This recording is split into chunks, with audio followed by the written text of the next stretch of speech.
Ešte pred 40 rokmi by sme si nevedeli predstaviť, že nervovo-svalové ochorenia sa budú dať aj liečiť a že sa aj zvýši starostlivosť o týchto pacientov. Dnes sa dajú nervovo-svalové ochorenia zastaviť alebo ich priebeh spomaliť práve vďaka tomu, že budeme vedieť svoj skutočný zdravotný stav, a to vďaka genetickému vyšetreniu. A práve o tom, čo všetko genetika dokáže ohľadom nervovo-svalových ochorení, sa budeme rozprávať s genetičkou Máriou Giertlovou, ktorá prišla do štúdia belasého motýla. Ale nebudeme hovoriť len o teórii, o svoj príbeh sa podelí aj Natália Turčinová, ktorá má diagnózu SMA, teda spinálnu svalovú atrofiu.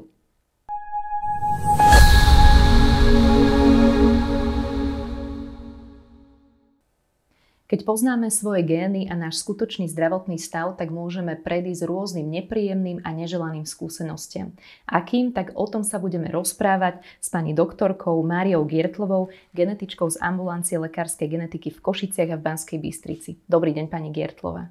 Príjemne, dobrý deň, ďakujem veľmi pekne za pozvanie a veľmi si vážim váš záujem o náš odbor. Akú úlohu vlastne genetika zohráva pri nervovo-svalových ochoreniach?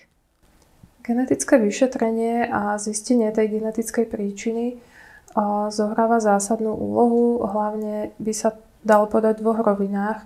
Poprvé je to pre manažment, čiže pre tú klinickú starostlivosť o pacienta, a po druhé je to stanovenie genetického rizika. To genetické riziko určujeme pre samotného pacienta, to znamená, aké riziko budú mať jeho deti, že by to ochorenie zdedilo. A ďalej stanovujeme riziko pre rodinu, to znamená pre rodičov, súrodencov a niekedy aj tú širšiu rodinu pacienta.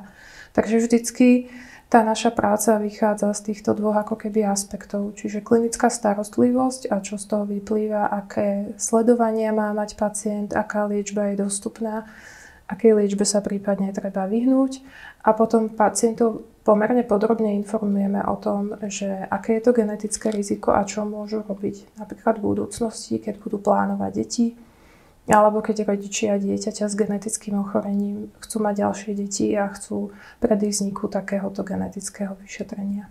A toto si všetko my pekne rozoberieme v celom tomto videu.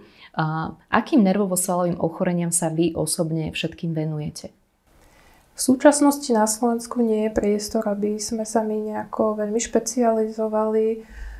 Už vôbec nie vlastne na tú neurogenetiku, a teda v rámci neurogenetiky robíme všetky typy ochorení. Venujeme sa pacientom nielen v detskom veku, ale aj v dospelom veku.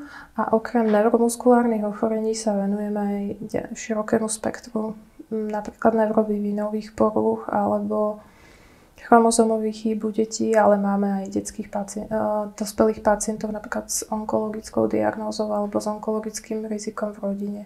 Čiže nešpecializujeme sa výhradne na neuromuskulárne, teda neurosvalové ochorenia, ale je to podstatná časť našich pacientov.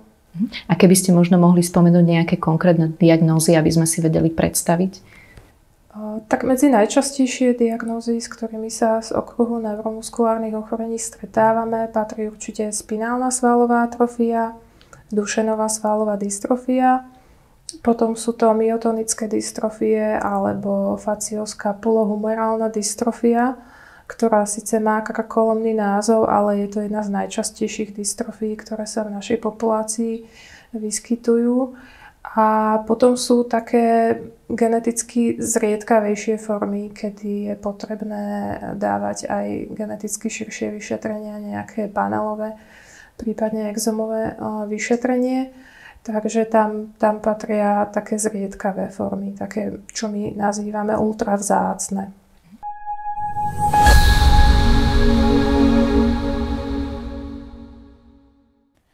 Nepamätám si úplne obdobie môjho detstva, len rodičia mi opisovali, že v takomto bežnom veku, keď sa deti stavajú na nohy a začínajú sa učiť chodiť, tak u mňa bol ten vývoj oneskorený. Jednak som sa musela stále niečoho pridržiavať, nevedela som kráčať vzpriamene a chodila som s takým akoby vypuklým brúškom. Takže keď si to rodičia všimli, začal sa kolotoč rôznych vyšetrení, najskôr u detského praktického lekára, potom u rôznych špecialistov, ortopéd, neurológ a práve títo lekári nás poslali potom na genetické vyšetrenie do Bratislavy, kde som mala vlastne potvrdené to moje ochorenie, lenže vtedy to bolo diagnostikované ako nervovo-svalové ochorenie bližšie nešpecifikovateľného typu.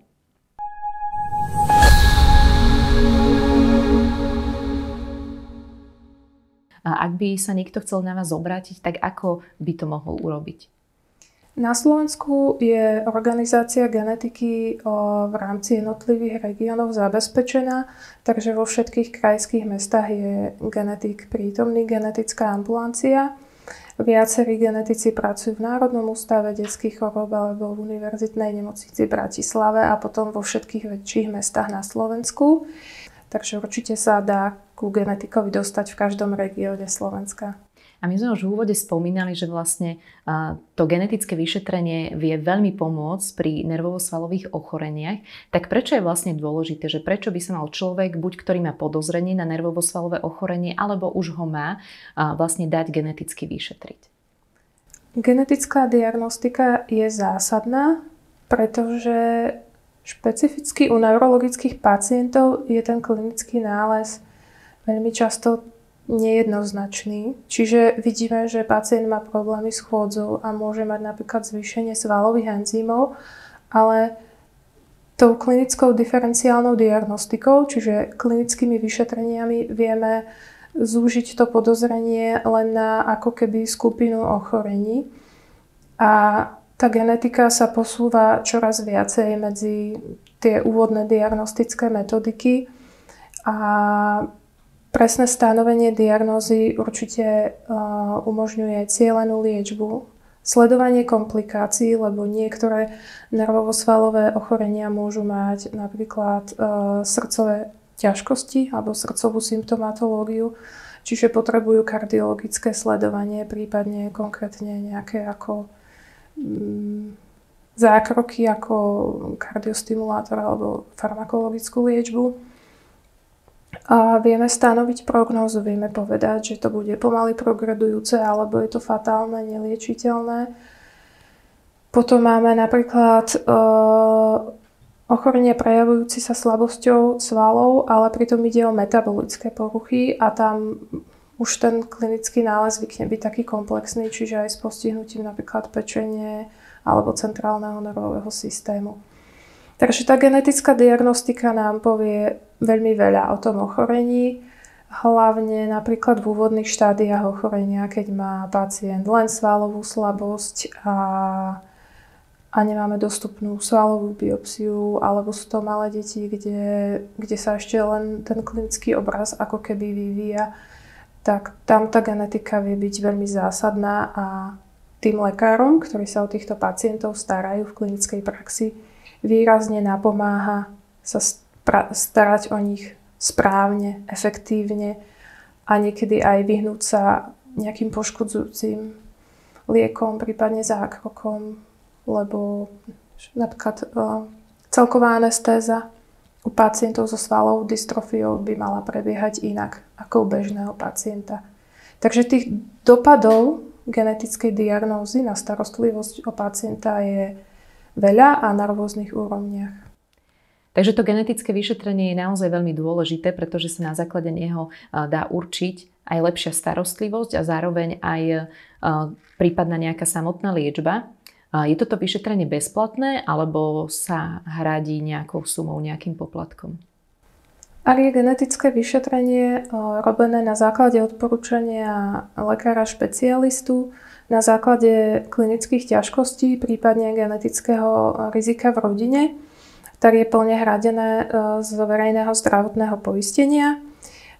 Existujú výnimky, kedy chceme pacientovi ponúknuť napríklad rýchlejšie vyšetrenie, ktoré nie je na Slovensku dostupné a jeho zavádzanie by bolo časovo náročné. Prípadne sú typy vyšetrení ako exomové sekvenovanie alebo špecificky niektoré analýzy. ktoré vzhľadom na to, že ide o zriedkavé ochorenia, nie sú u nás dostupné a to sprocesovanie administratívne cez zdravotnú poisťovňu by bolo časové náročné, takže vtedy pacientom ponúkame možnosť vyšetrenia v samoplacovskom režime, ale nie je to pravidlo. Je to skôr výnimka. Pani doktorka, poďme sa teraz venovať priamo tomu genetickému vyšetreniu. Ako vlastne prebieha a ako dlho trvá? Samotné genetické vyšetrenie na ambulancii lekárskej genetiky spočíva vo viacerých krokoch. Pýtame sa pacienta podrobne na jeho rodinnú anamnézu, na jeho osobnú anamnézu, teda aké ochorenia prekonal alebo na aké ochorenia sa lieči. Potom sa venujeme tomu danému ochoreniu, pre ktoré prichádza. Klinicky ho vyšetríme a na základe toho indikujeme konkrétne genetické vyšetrenia, väčšinou už vlastne na úrovni DNA analýz. Závisí to od toho, aký pacient prichádza. Ak prichádza pacient, ktorý má novozistené ťažkosti a je to nejaký izolovaný symptóm, tak sa nám pracuje teda jednoduchšie a aj to vyšetrenie je ľahšie. A potom mávame pacientov, ktoré majú dlhoročné sledovania, napríklad deti, ktoré majú ťažkosti 15 rokov, majú nejakú povedzme svalovú slabosť a mali už viacero vyšetrení a teda potrebujeme si spracovať aj my v čase, ako sa to ochorenie vyvíjalo, tak tam je to pre nás časovo náročnejšie, môže to obnášať aj hodinu, dve, kým si vytvoríme celkový obraz o tom pacientovi. Takže je to vždycky individuálne. A čo keď je taká ďalšia situácia, že vlastne mne určili tú nejakú diagnózu, nejaké nervovo-svalové ochorenie na základe tých príznakov a prejavov. Mám ísť aj na genetické vyšetrenie? Oplatí sa to? Má to zmysel?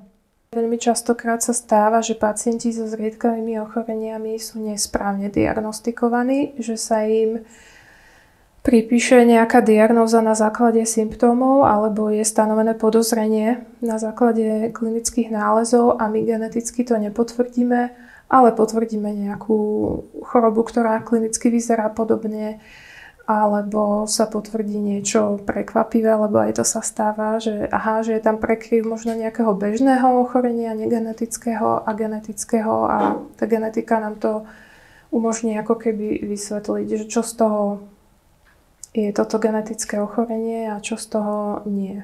Máme aj pacientov, ktorí majú dve genetické diagnózy a zistíme to vlastne až DNA analýzou a vtedy pochopíme všetky tie symptómy. Takže je to veľmi individuálne a v podstate v dnešnej dobe sa pomerne rýchlo rozvíja cielená liečba týchto ochorení, takže tá genetická diagnóza je podstatná.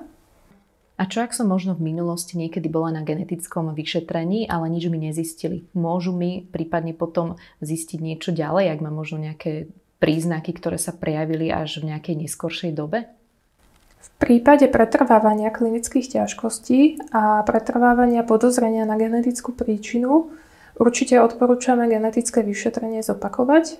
Mnohé molekulárno-genetické analýzy, hlavne sekvenovanie novej generácie, sú dostupné na Slovensku možno v posledných 5 rokoch, celkovo aj v rámci zahraničia v klinickej praxi, možno tak v priebehu posledných 10 rokov. Takže áno, ak v minulosti bolo genetické vyšetrenie u pacienta urobené a nezistila sa genetická príčina, v dnešnej dobe má celkom zmysel to zopakovať a lekár genetik zhodnotí, či vie ponúknuť nejakú inú analýzu, širšiu analýzu a či to môže viesť k zisteniu tej genetickej príčiny. Takže naozaj tým genetickým vyšetrením, ako keby ten pacient získa ten skutočný zdravotný stav a to všetko, že čo sa mu deje možno v tele, čo sa pri tých nejakých bežných vyšetreniach zistiť jednoducho nedá. Vďaka genetickému vyšetreniu sa veľmi často ako keby otvára taká komplexnejšia informácia pre toho pacienta. Pacienti so zriedkavými ochoreniami, čo nervovo-svalové ochorenia sú, Častokrát nemajú efektívne, nemajú cielené sledovania. Častokrát sa aj niektorí lekári boja robiť niektoré zákroky, boja sa rehabilitovať, lebo nevedia, ako správne pristupovať k týmto pacientom. A zadefinovaním tej genetickej príčiny, ja to tak zvyknem hovoriť, že pomáha nám to zadefinovať tú cestu pacienta v zdravotníckom systéme. Ako sa má postupovať, tak aby v rámci limitov tej danej diagnózy tá poskytovaná zdravotná starostlivosť bola primeraná.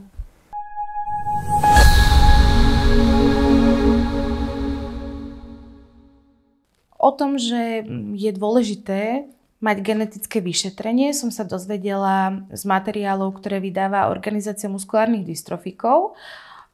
Som ich dlhodobou členkou, takže som si toto vždycky študovala, lebo ma to zaujímalo. A ja som mala genetiku, ale veľmi ešte pradávnu, z čias, keď som sa narodila, cca asi z roku 93, a vedela som, že na to, aby som mohla podstúpiť novú liečbu, ktorá sa črtala, že bude teda dostupná aj na Slovensku, vedela som, že potrebujem mať aktuálne genetické vyšetrenie. To bola podmienka na to, aby som mohla túto liečbu podstúpiť. Takže som nečakala, rozhodla som sa nemrhať časom a hneď som sa objednala na genetické vyšetrenie na jednej klinike tu v Bratislave.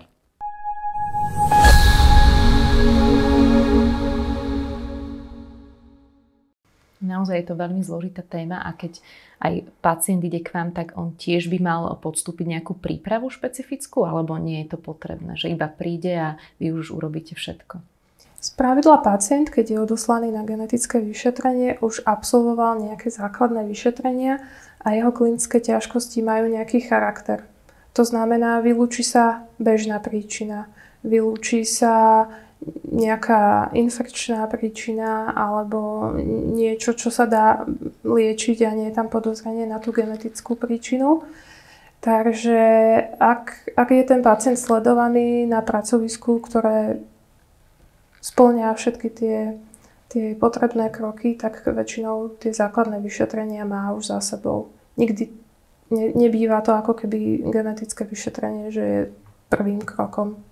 Vy ste spomínali nejaké teda typy vyšetrení. Je tam niečo, čo by možno mohol mať človek strach, že môže byť bolestivé nejaké vyšetrenie alebo nie?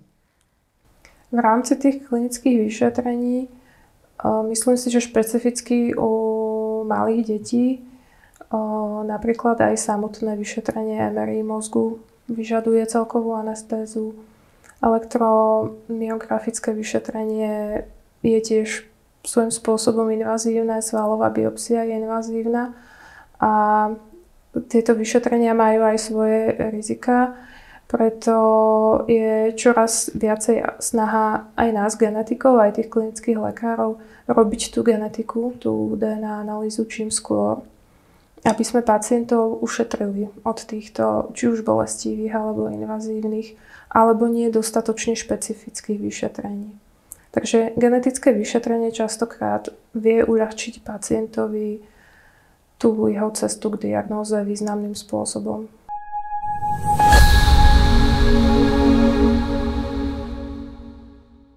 Genetické vyšetrenie bolo úplne v pohode, trvalo asi 1,5 hodiny, čiže bolo si treba vyčleniť trošku viacej času a spočívalo v rozhovore s pánom genetikom, ktorý sa ma povypytoval rôzne otázky na rodinnú anamnézu, na moje prejavy ochorenia v detstve, čiže bolo pre mňa veľmi dôležité, a to už teraz viem, sa aj pripraviť na toto vyšetrenie, čiže teraz, keby som to znova absolvovala, tak je to rada aj pre ostatných. Treba sa pripraviť, porozprávať s rodičmi, ako sa to ochorenie vyvíjalo, pretože pán doktor má veľmi veľa otázok, o ktoré sa zaujíma. No a okrem otázok, súčasťou vyšetrenia bol aj odber krvi, ktorý sa potom ďalej posielal na analýzu.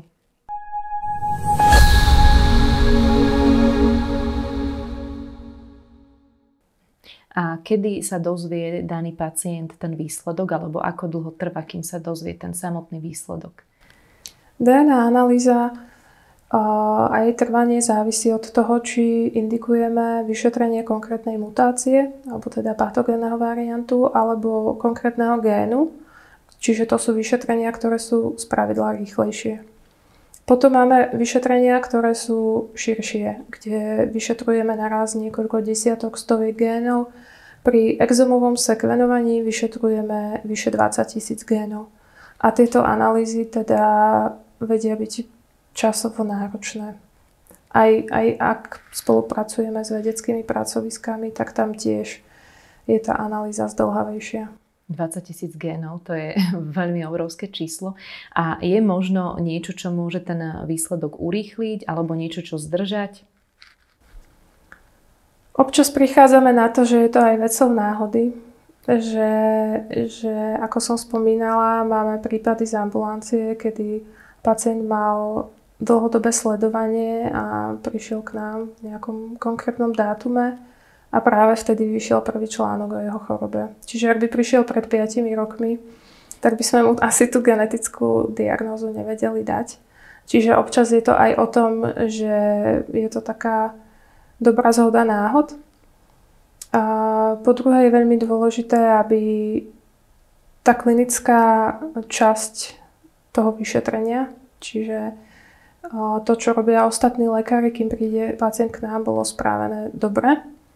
A oni nám umožňujú významným spôsobom zúžiť tú DNA analýzu na určitý okruh vyšetrení. Takže tam vieme cieľene potom niektoré vyšetrenia indikovať. A potom je to aj o tom, čo my vieme. Stále potrebujeme tú medicínu poznať. A DNA analýza v podstate nenahradí tú lekárskú zručnosť. To, že vieme urobiť tie vyšetrenia správne a vieme aj rozmýšľať pri jednotlivých symptómoch.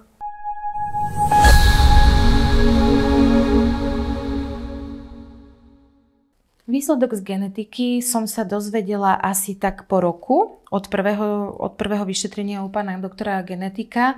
Asi by to trvalo kratšie, keby nebolo potrebné doliečiť alebo dovyšetriť moju krv ešte v Brne, pretože tu na Slovensku nebolo možné sekvenovať gén na molekulárnej úrovni. Takto to mám napísané v lekárskej správe. Ale teda štandardne to tak do pol roka a možno aj kratšie trvá, kým sa človek dozvie tie výsledky z genetického vyšetrenia.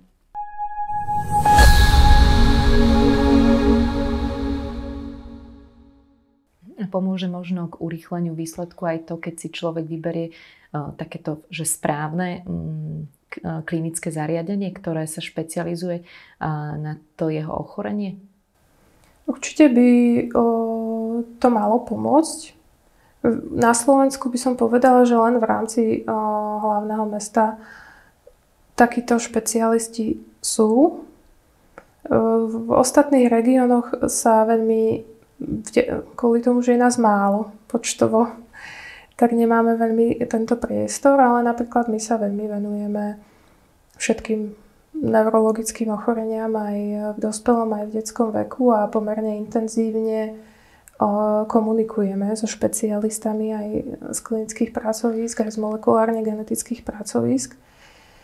Takže si myslím, že aj to, čo v takej rutinnej praxi unikne, alebo rutinným vyšetrením nie je dovyšetrované, doriešené, tak my sa snažíme ísť ešte tak o krok ďalej a nás to trápi, že chceme vedieť tú diagnózu, lebo ju považujeme za podstatnú a umožňujeme vlastne tým rodine mať odpoveď na tú otázku, že prečo je dieťa choré, alebo tomu pacientovi, že prečo mám tie ťažkosti. A predstavme si teraz, že máme výsledok genetického vyšetrenia, tak čo všetko vlastne môžeme z neho zistiť a čo vy viete potom, akú informáciu dať rodine alebo konkrétnemu tomu pacientovi? Čiže genetickým vyšetrením máme pozitivitu vyšetrenia alebo genetickú diagnózu vieme identifikovať u takmer polovice pacientov. Čiže u tých, u ktorých sa nám to podarí, môže byť ten výsledok jednoznačný. Čiže máme známu mutáciu v známom géne a máme tu jasnú informáciu. A tam vieme povedať aj ten klinický nález predpokladaný, aká tam bude prognóza, aké je tam riziko dedičnosti a tak ďalej. A potom ešte z tých výsledkov máme skupinu pacientov s takými nálezmi, ktoré nemajú úplne jednoduchú interpretáciu. Sú to nálezy nejasného významu, že je to napríklad neznáma mutácia v známom géne. A tam si to vyžaduje buď ďalšie vyšetrenia a sledovania, alebo musíme jednoducho počkať, kým sa získa dostatok informácií na vedeckej úrovni. Takže závisí to od toho, aký je ten výsledok.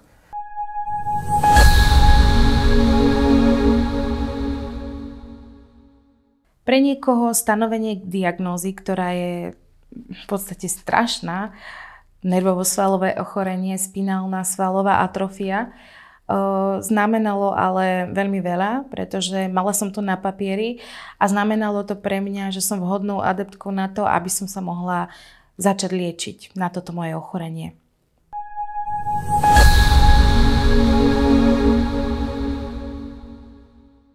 A čo keď nastane situácia, že teda mám za sebou genetické vyšetrenie a mám ten výsledok, ale výsledok mi vlastne nepotvrdí nejakú diagnózu?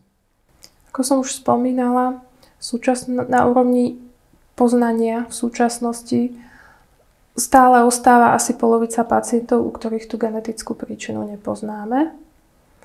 Tí pacienti a tie rodiny sú vystavení pomerne veľkej neistote a tomu, že tá zdravotná starostlivosť nevie byť cieľene nastavená.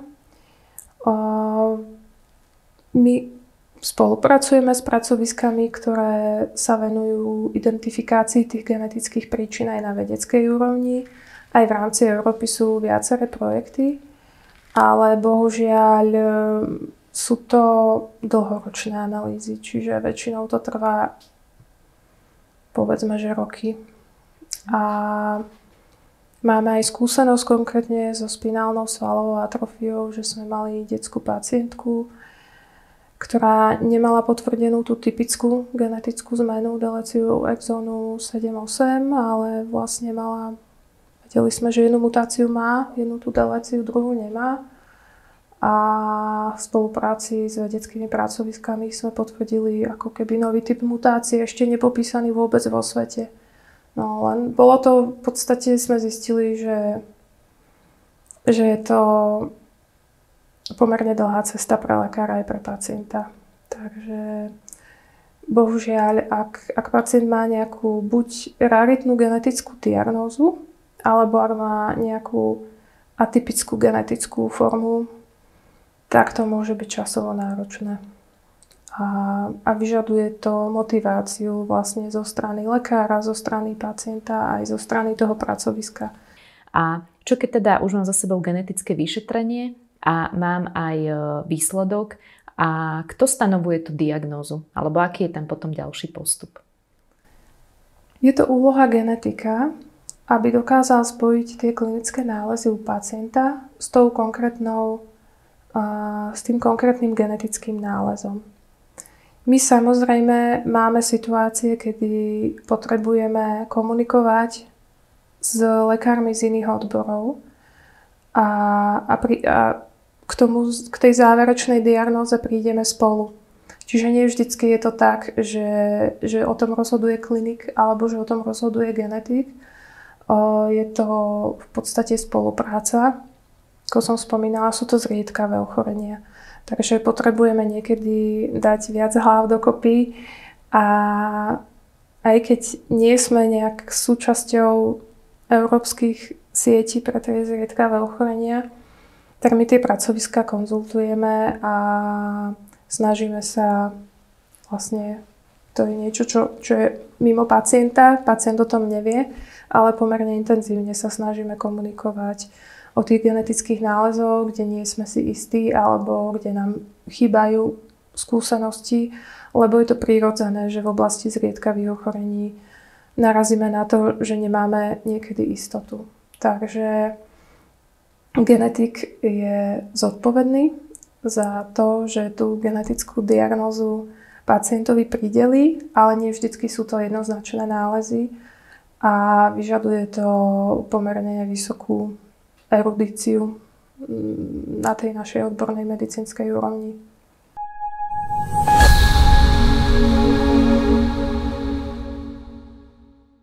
Keď už som držala v rukách výslednú správu z genetického vyšetrenia, objednala som sa na vyšetrenie do aplikačného centra pre neuromuskulárne ochorenia tu v Bratislave na Kramároch. A v podstate veľmi rýchlo som dostala termín konzultácie, kde som s pánom primárom rozobrala možnosti liečby. Na moje prekvapenie boli hneď dve.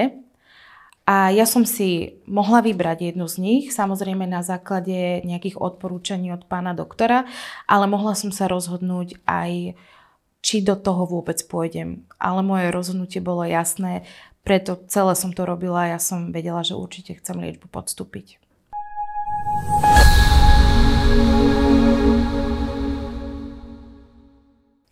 Keď mám potvrdenú diagnózu, tak ako veľmi mi vlastne môže pomôcť tá dostupná liečba, ktorá už tu je a ktorá je už aj na Slovensku?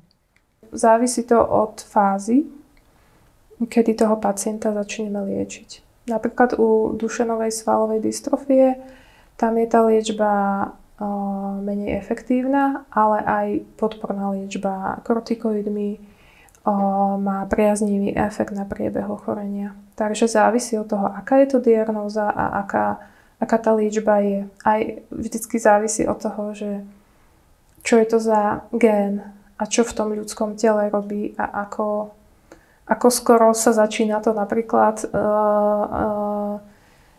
už na tej molekulárnej úrovni tá zmena, alebo niekedy už keď máme symptómy, už je neskoro na tú liečbu. Takže výrazne sa to posúva smerom k novorodeneckému screeningu a k čoraz včasnejšej diagnostike, prípadne ku klinickému screeningu, že sa snažíme merať hladiny svalových enzymov, aby sme tú Dušenovú svalovú dystrofiu zachytili čo najskôr.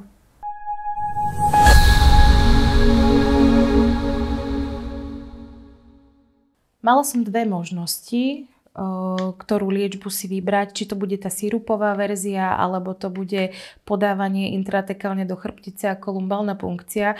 Vybrala som si tú ťažšiu cestu, takže tú lumbálnu punkciu, a keď som šla na to prvé podanie, bolo to pre mňa niečo nové. Nikdy v živote predtým som to neabsolvovala a strašne som sa bála. Takže som asi týždeň predtým vôbec ani nespala. Ale nakoniec som sa tak nejak oddala tej situácii a vedela som, že som v rukách odborníkov, takže to prebehlo úplne bez komplikácií. Bola som fakt nadšená a cítim sa veľmi dobre. Mám pocit, že mám oveľa viac energie a prednedávnom som bola na vyšetreniach u fyzioterapeuta a je naozaj preukázateľné, že sa mi zlepšilo držanie tela, hlavy a oveľa silnejšie mám ruky. Takže zdá sa, že z liečby benefitujem, čo je fakt, že skvelé, lebo do tej liečby som išla s tým, že už len to zastavenie progresu bude, alebo aj spomalenie bude veľkým prínosom pre mňa a každé jedno zlepšenie bude len veľkým bonusom ešte navyše. Takže sa naozaj teším, že som sa rozhodla ísť touto cestou.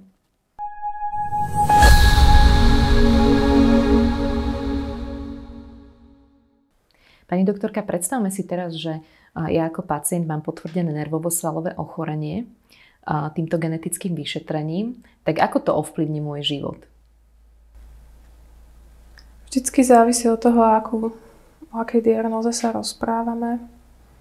Mávame napríklad chlapcov, ktorí prídu na genetické vyšetrenie ešte úplne zdraví, a prídu, pretože majú výrazne zvýšené svalové enzymy a my u nich potvrdíme diagnózu Dušenovej svalovej dystrofie, tak v podstate v takých prípadoch rodičov zdravého dieťaťa, akože klinicky zdravého, oznamujeme, že má diagnózu, ktorá je liečiteľná len vlastne u veľmi malej časti a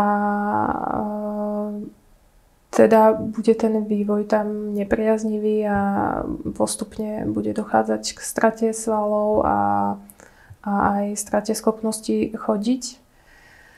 Takže sú situácie, kedy je to v podstate taká zlá informácia, či už pre pacienta alebo pre rodičov. A niekedy to má prínos napríklad u myotonických dystrofií, kde vieme, že do klinického obrazu toho ochorenia spadá nielen postihnutie svalstva, ale aj napríklad postihnutie srdca, a to kardiologické sledovanie môže byť pre pacienta život zachraňujúce. Takže málo kedy dávame informácie, ktoré sú ako keby veľmi optimistické alebo nejaké ideálne, ale vždycky tá genetická diagnostika má veľký prínos pre pacienta. A väčšinou tí lekári následne vedia, ako sa efektívne starať a ako zlepšiť tú starostlivosť. Takže nie sú to príjemné informácie, ale z hľadiska tej lekárskej starostlivosti sú veľmi podstatné.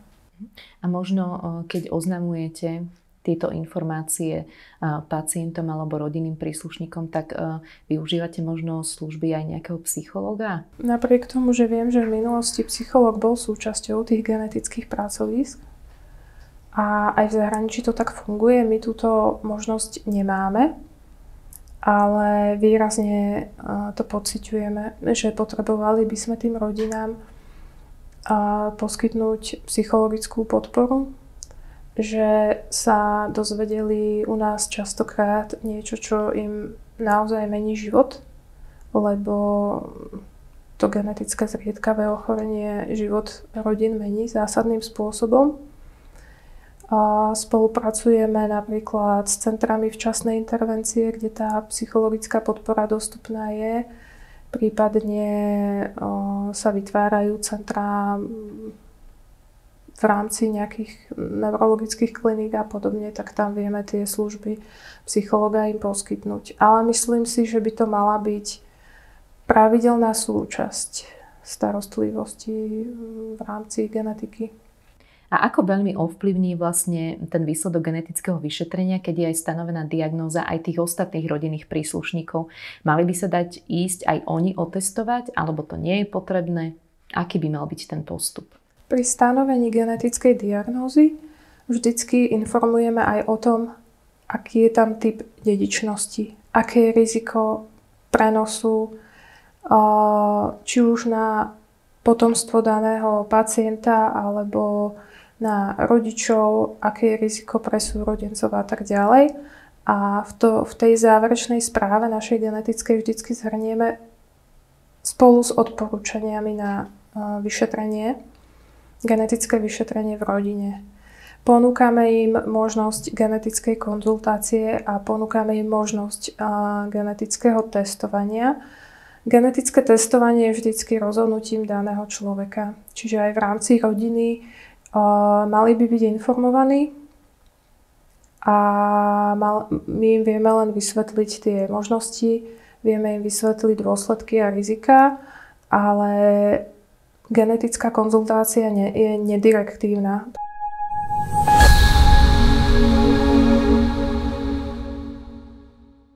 Rodičia genetické vyšetrenie neabsolvovali, ale obidve moje sestry ho podstúpili a rovnako som informovala o tom aj všetky moje sesternice a bratrancov, pretože toto je dedičné ochorenie a je pravdepodobnosť, že ho mohli zdediť aj oni, prípadne, že sa im narodia deti, ktoré môžu mať takéto ochorenie. Čiže som akoby splnila takúto svoju povinnosť a reakcie boli rôzne. Niektorí sa trochu vyľakali, ale viem o tom, že mnohí z nich už to genetické vyšetrenie absolvovali alebo sa minimálne na ňo objednali.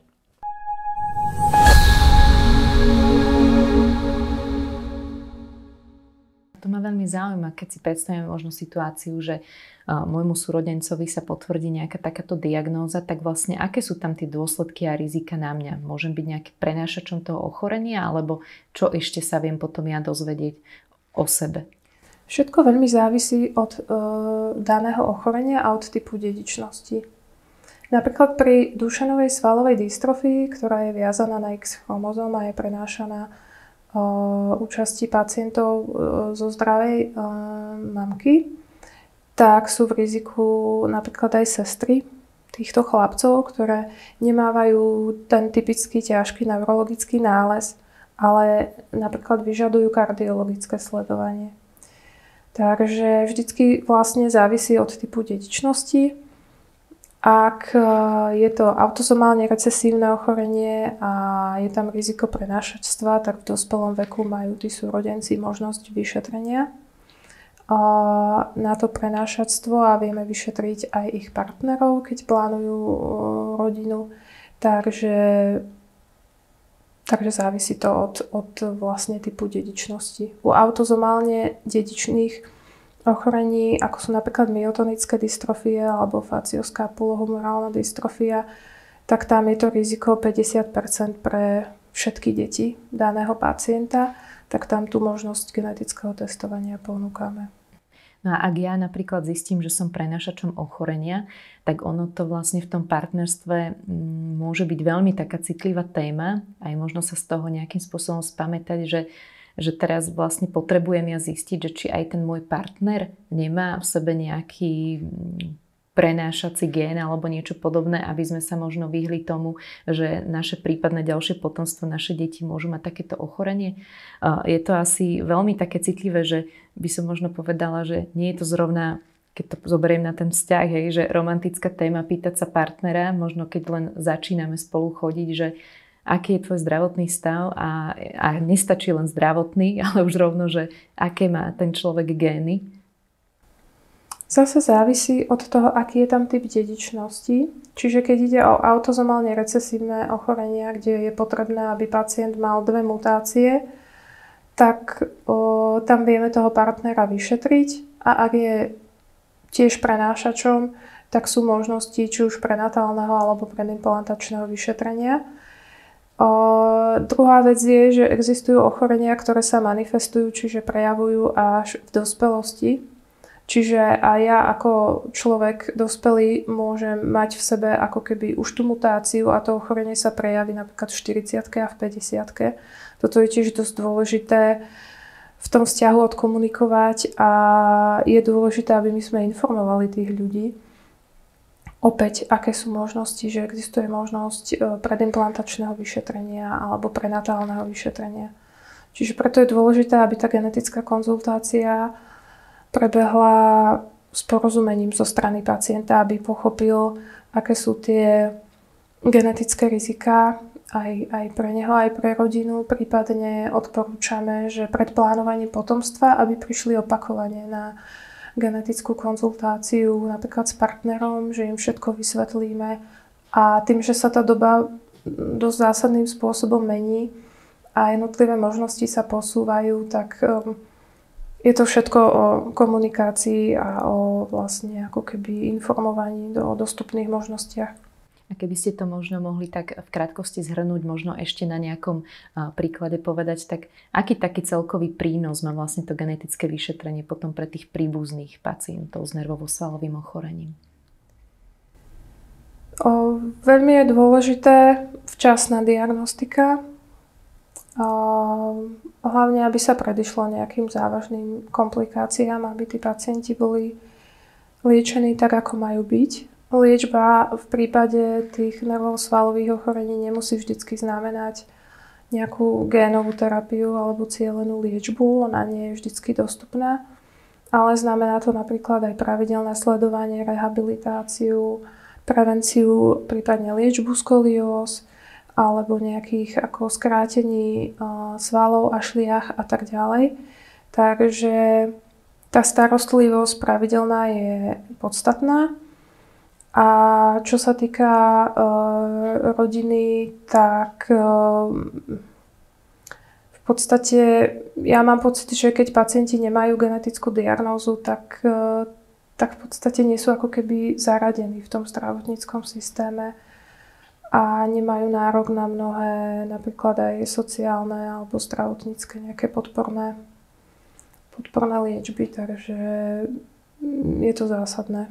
Takže je v podstate to genetické vyšetrenie možno také, že pozretie sa realite do očí a a zároveň, že môžem naozaj potom vedieť aspoň približne, že čo ma čaká a akým spôsobom si môžem aj tak skvalitňovať ten svoj život? Z mojich skúseností tá genetická diagnóza je dosť taký strašiak, že ľudia k nám prichádzajú s tým, že sa obávajú toho, že to bude genetické.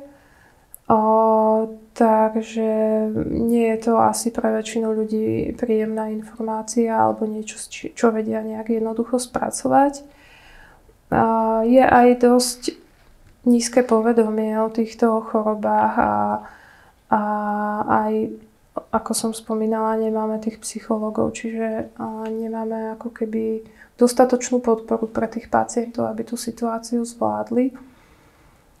Takže chvíľu to väčšinou trvá, kým sa s tou situáciou zmieria a kým akože aj ten fakt tej genetickej a teda nemeniteľnej diagnózy príjmu.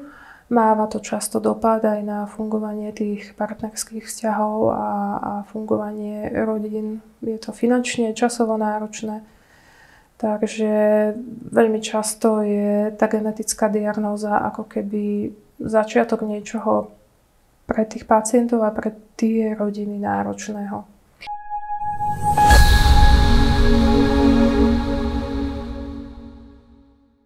Moje ochorenie je progresívne a postupom času sa zhoršuje.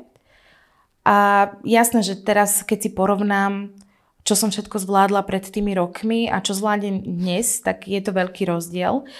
Ale veľké šťastie je to, že ochorenie sa zhoršuje postupne a pomaly, takže sa viem ako keby rýchlejšie adaptovať na tie zmeny, ako napríklad pri inom ochorení, tiež takéhoto podobného typu, napríklad ako je amyotrofická laterálna skleróza, kde človek v podstate zo dňa na deň z plného zdravia sa ocitne na vozíku.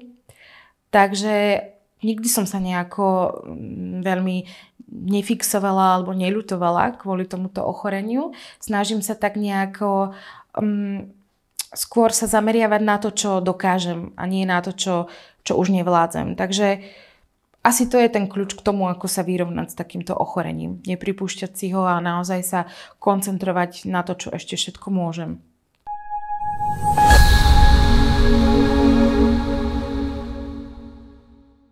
A pomáha práve v tejto situácii sa vlastne obrátiť možno na pacientskú organizáciu, ktorá má už skúsenosti s rôznymi nervovo-svalovými ochoreniami a možno nájsť v tej organizácii takú podporu pre ten ďalší život alebo takú podporu, pretože aby sme vedeli, že aké sú všetky možnosti, aby sme nezostali možno presne v tom nejakom tom negatívnom, že teraz mám nervovo-svalové ochorenie a už to bude len negatívne.